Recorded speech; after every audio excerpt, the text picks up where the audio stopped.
Hello दोस्तों, स्वागत है आप सभी का आज की इस वीडियो में, जिसमें हम बात करने वाले हैं एग्रीकल्चर का। आज एग्रोनॉमी का पोर्शन स्टार्ट करने वाले हैं, जो कि नेमराज सुंडा से लिया गया है। जिसमें जितने ऑब्जेक्टिव जो बुक है नेमराज सुंडा की, उसको यहाँ पर कंप्लीट करवाया जाएगा। और जितने भी एग्रीकल्चर के जो एग्ज़ाम्स हैं, उनको ध्यान में रखते हुए इस सीरीज को चलाया जाएगा। अभी इसका पर्पज जो राजस्थान की कृषि पर्यवेक्षक की जो वैकेंसी आई है, उसके सिलेबस के अकॉर्डिंग इसमें एमसीक्यू करवाने वाले हैं। सबसे पहले एग्रोनॉमी करवाएंगे, उसके बाद हॉर्टिकल्चर और एनिमल हस्बेंड्री इसमें कंप्लीट करवाने वाले हैं।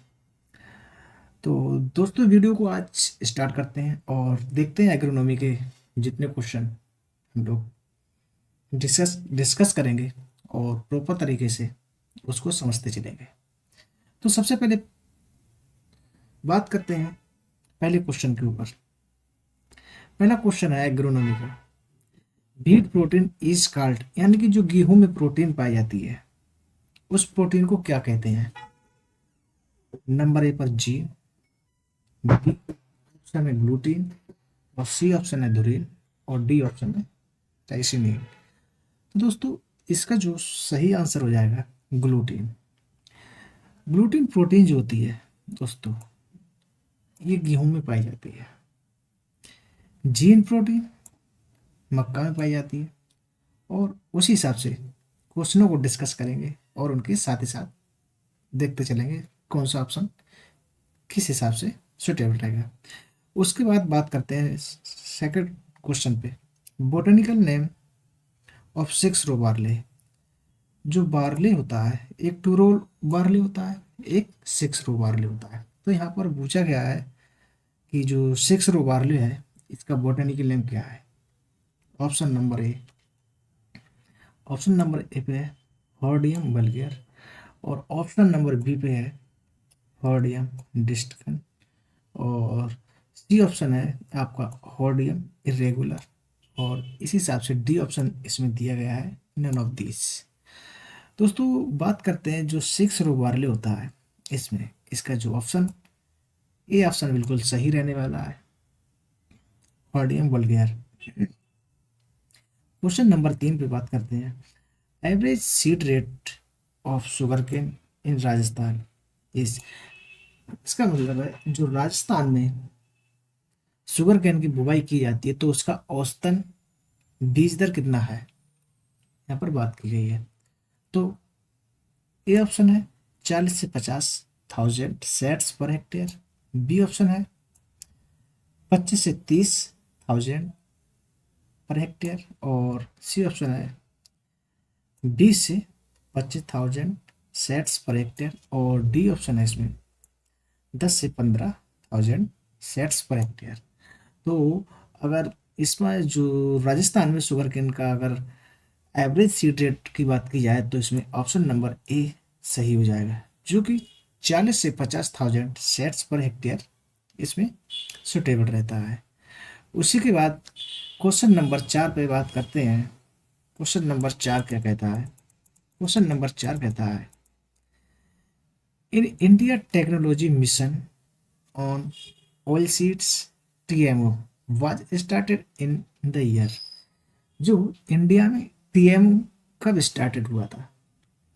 Option number A 1986, number B 1966, और नंबर सी 1967, और नंबर डी पर आता है 1996। तो जो टीएमओ है ये इंडिया में स्टार्टेड हुआ था 1986 में। उसके बाद बात करते हैं क्वेश्चन नंबर 5 पे, WHO and FAO recommended a minimum intake of pulses in daily diet। कहने का मतलब ये जो WHO है और FAO है, ये मिनिमम डेली पल्सेस जो होती हैं, दालें होती हैं, कितनी रिकमेंड करते हैं एक व्यक्ति के लिए कंज्यूम करने के लिए, खाने के लिए कितनी रिकमेंड करते हैं। तो ऑप्शन नंबर ए पर आ जाता है 64 ग्राम पर डे। नंबर बी पे आता है 40 ग्राम पर डे और नंबर सी पे आता है आपका 80 ग्राम पर डे और डी ऑप्शन इसमें नन ऑफ दीज रहने वाला है। तो इसमें बात की जाए, इसका ऑप्शन नंबर बी एकदम करेक्ट आंसर हो जाएगा। बी जो हो जाएगा सही आंसर हो जाएगा। 40 ग्राम पर डे जो दालें होती हैं वो खानी चाहिए, ये रिकमेंड करता है WHO और FAO। उसके बाद बात करते हैं recovery of sugar in sugar can in India, यानी कि भारत में जो शुगर केन होता है, गन्ना होता है, उसमें से चीनी कितने परसेंट रिकवर होती है। चीनी जो होती है यानी शुगर कितने परसेंट रिकवर होती है। ऑप्शन नंबर ए 6 से 8%, नंबर बी 8 to 10% और नंबर सी 10 to 15% और डी ऑप्शन आपका हो जाएगा 4 to 6%। तो इसमें आपका ऑप्शन सी एकदम करेक्ट होने वाला है। सी ऑप्शन करेक्ट होने वाला है, जो 10 to 15% इसमें सही माना जाएगा। ये गन्ने में शुगर केन में शुगर की मात्रा कितने परसेंट रिकवर होती है। उसके बाद बात करते हैं question number 7। Safflower oil is known to reduce blood cholesterol due to the presence of higher content. इसका कहने का मतलब है जो कुसुम होता है उसमें ऐसा कौन सा एसिड पाया जाता है जो ह्यूमंस के जो ब्लड कोलेस्ट्रॉल होता है उसको कम करने का काम करता है। तो ऑप्शन नंबर ए आपका हो जाएगा linoleic acid, option number B हो जाएगा ओलिक एसिड और नंबर सी पे आता है आपका स्टेरिक एसिड और डी पे आता है पल्मेटिक एसिड। तो इसमें आपका ऑप्शन नंबर ए बिल्कुल करेक्ट हो जाएगा। ए ऑप्शन बिल्कुल करेक्ट हो जाएगा। ये ऑप्शन है जो लिनोलिक एसिड होता है, ये ह्यूमंस के जो ब्लड कोलेस्ट्रॉल होता है उसकी मात्रा को कम करने का काम करता है। ठीक है, ऐसे ही बात करते हैं क्वेश्चन नंबर 8 पे चलते हैं। Important the most important alkaloid present in opium is. Opium क्या होता है, इसको हिंदी में क्या कहते हैं, वो आप लोग मुझे कमेंट सेक्शन में बताएंगे। और इसमें एक एल्कोलाइड्स पाया जाता है, वो कौन सा होता है। निकोटीन, ए ऑप्शन पे निकोटीन, बी ऑप्शन पे मॉर्फिन, सी ऑप्शन पे निम्बिडिन और D option none of this. तो इसमें आपका बी ऑप्शन बिल्कुल करेक्ट रहने वाला है, जो मॉर्फिन है। Morphine is the correct answer. Opium को हिंदी में क्या कहते हैं आप लोग कमेंट सेक्शन में जरूर बताइएगा। उसके बाद बात करते हैं question number 9। The salt resistant variety of barley और राजस्थान, यानी कि राजस्थान के लिए जो साल्ट रेसिस्टेंट वैरायटी है वो है कौन सी है। ऑप्शन नंबर ए RDV1 या ऑप्शन नंबर बी RD31 और ऑप्शन नंबर सी VL2 और ऑप्शन नंबर डी पे आ जाता है राजकरण। तो आप बताइए इसमें कौन सी वैरायटी जो साल्ट रेसिस्टेंट बार्ले की वैरायटी राजस्थान के लिए। तो इसमें option number C is the correct answer. VL2 variety जो है एकदम करेक्ट हो जाएगी। उसके बाद बात करते हैं क्वेश्चन नंबर 10। क्वेश्चन नंबर 10 पे यहाँ पर पूछा गया है इक्रीसेट इज सिचुएटेड, इसको इक्रीसेट बोलते हैं। इसकी फुल फॉर्म जो होती है, इसकी full form international crop research institute for semi arid topics, इसकी फुल फॉर्म होती है। और ये कहाँ पर है ये पूछ रहा है क्वेश्चन में। ऑप्शन नंबर ए देहरादून और option number B Jodhpur, option number C पे आपका हैदराबाद आ जाएगा और ऑप्शन नंबर डी चंडीगढ़। तो इसमें आपका हैदराबाद एकदम करेक्ट होने वाला है। क्या हैदराबाद जो है करेक्ट होने वाला है, क्योंकि जो इक्रीसेट है वो हैदराबाद में स्टेबलाइज है। इसकी स्थापना जो हुई थी 1972 में, इसको वहाँ पर स्थापित किया गया था। ठीक है, इसकी फुल फॉर्म मैंने आपको बता ही दी है। उसके बाद बात करते हैं question number 11। In western Rajasthan khadin एजे, यानी कि जो वेस्टर्न राजस्थान है उसमें खादीन एजे उसको क्या कहते हैं? Grows spices, option number A grows spices, number B cropping system, और number C water harvesting structure, और नंबर डी पे आता है आपका स्पाइसेस क्रॉप्स। तो वेस्टर्न राजस्थान में जो खादीन होता है इसको बोलते हैं water harvesting structure, water harvesting structure इसको बोला जाता है। ठीक है, उसके बाद बात करते हैं question number 12। Isolate is a line of connecting point equal value of. Question कह रहा है जो आइसोलेट लाइन होती है वो कनेक्टिंग पॉइंट इक्वल वैल्यू कहाँ पर होती है? ऑप्शन नंबर ए हाइट पर, ऑप्शन नंबर बी एल्टीट्यूड पर, और ऑप्शन नंबर सी रेनफॉल पे, और ऑप्शन नंबर डी जो होता है टेम्परेचर पे। Isolate is a line of connecting point equal value. जो आइसोलेट की लाइन होती है वो इक्वल वैल्यू ऑफ पॉइंट कहाँ पर कनेक्ट होता है? तो ऑप्शन नंबर सी आपका करेक्ट होने वाला है जो कि है रेनफॉल। रेनफॉल पर जो होता है आइसोलेट लाइन होती है एकदम इक्वल कनेक्ट होती है। ठीक है, उसके बाद बात करते हैं क्वेश्चन नंबर 13। 13 क्या कहता है देखते हैं।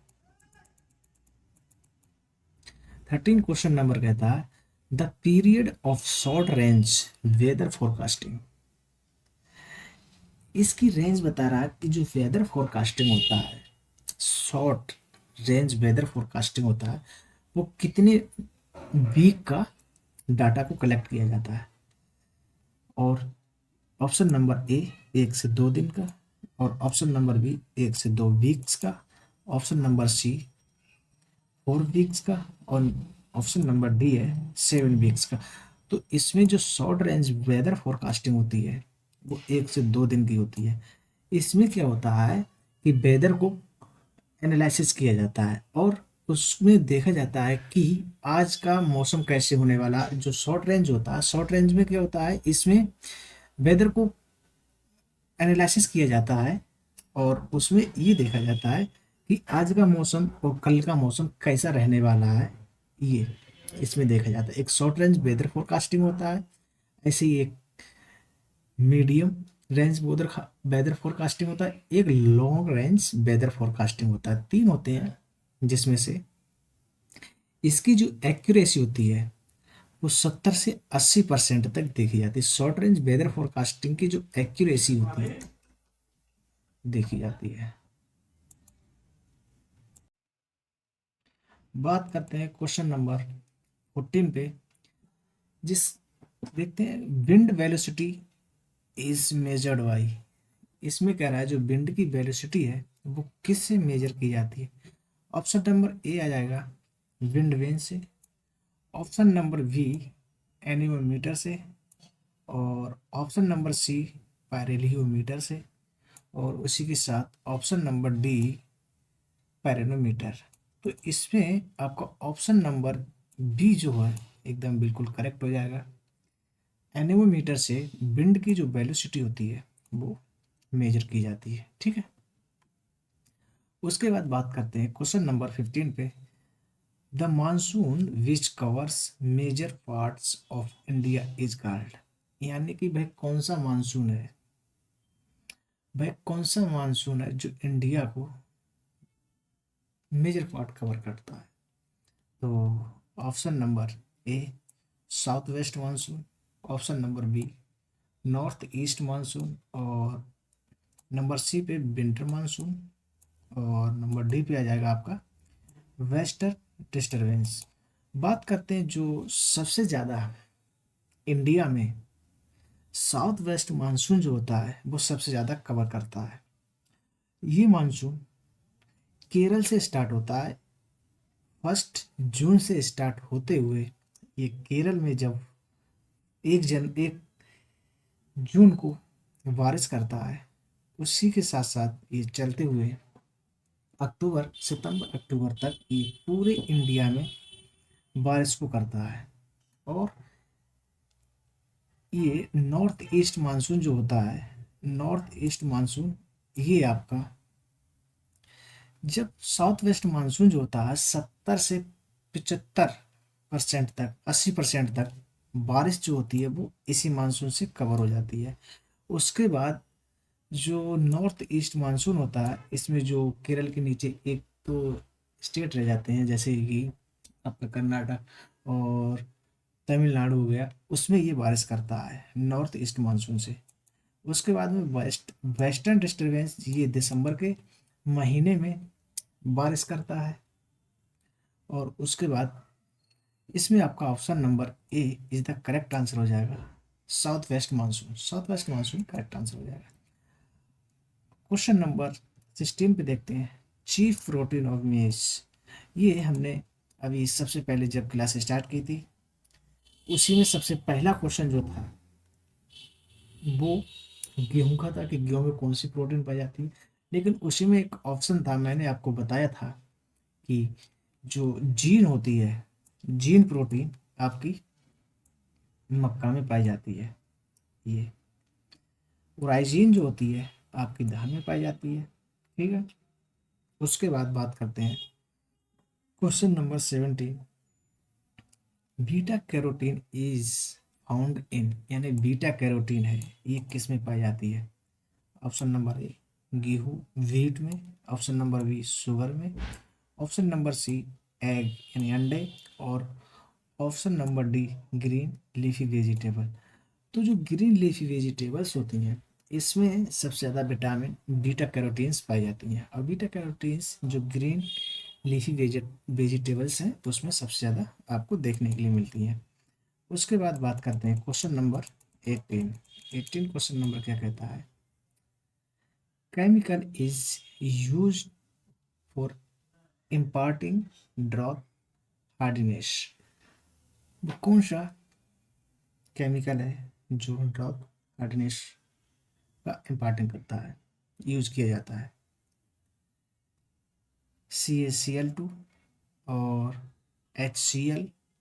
ऑप्शन नंबर पे CaCl2, ऑप्शन नंबर पे HCl, और उसके बाद में सी ऑप्शन 2,4-D, और डी ऑप्शन आपका क्लोरमेक्यूट। तो इसमें आपका ऑप्शन CaCl2 सही हो जाएगा। ऑप्शन नंबर, उसके बाद क्वेश्चन नंबर 19 की बात करते हैं, pre emergence herbicide used for weed control in maize. Pre emergence का मतलब क्या था, एक होता है पोस्ट इमरजेंस, एक होता है प्री इमरजेंस। प्री इमरजेंस का मतलब होता है कि आपने फसल को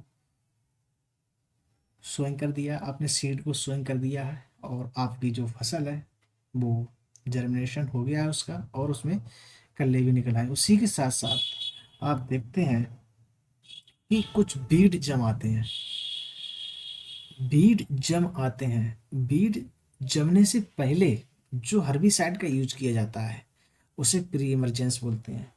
पोस्ट इमरजेंस का मतलब होता है जब खरपतवार यानी कि बीड जम आए हैं, उनके बाद उन पे यूज किया जा रहा है किसी हर्बिसाइड का, तो उसको पोस्ट इमरजेंस बोलते हैं। और बात करते हैं मेज की यानी मक्का की, तो सबसे ज़्यादा ये यूज होने वाला इसमें है हर्बिसाइड एट्राजीन। एट्राजीन सबसे ज़्यादा यूज किया जाता है। ठीक है। उसके बाद, और ये 2,4-D जो होता है ये चौड़ी पत्ती वाले खरपतवारों के लिए यूज किया जाता है। इसका यूज दो तरीके से होता है। अगर लेस देन 20 ppm मात्रा इसकी रखेंगे तो ये एक हर्बिसाइड का काम नहीं करता है, ये हार्मोन का काम करता है। और मोर देन 20 ppm इसका यूज करते हैं तो ये हर्बिसाइड का काम करता है। उसके बाद में क्वेश्चन नंबर 20 देखते हैं, in case of delay onset of monsoon cereals should be replaced by root crops, number B sugar crops, number C pulse crops, और नंबर डी वेजिटेबल क्रॉप्स। तो इसमें कह रहा है जो मानसून सीरियल्स क्रॉप्स होती हैं अगर डिले हो जाती है तो उनको रिप्लेस करने के लिए कौन सी फसल लगानी सही रहती है। तो पल्सेस जो होती हैं कम ड्यूरेशन वाली होती हैं, तो इनको लगाने के लिए बहुत ही अच्छा ऑप्शन रहता है। ठीक है, आज की क्लास यहीं तक है, और नेक्स्ट वीडियो में बात करेंगे एग्रोनॉमी के, और ऐसे ही कंटिन्यू एमसीक्यू पर। तो दोस्तों, अगर वीडियो अच्छा लगा हो तो चैनल को सब्सक्राइब जरूर करना, और वीडियो को ज़्यादा से ज़्यादा शेयर करना। ठीक, धन्यवाद।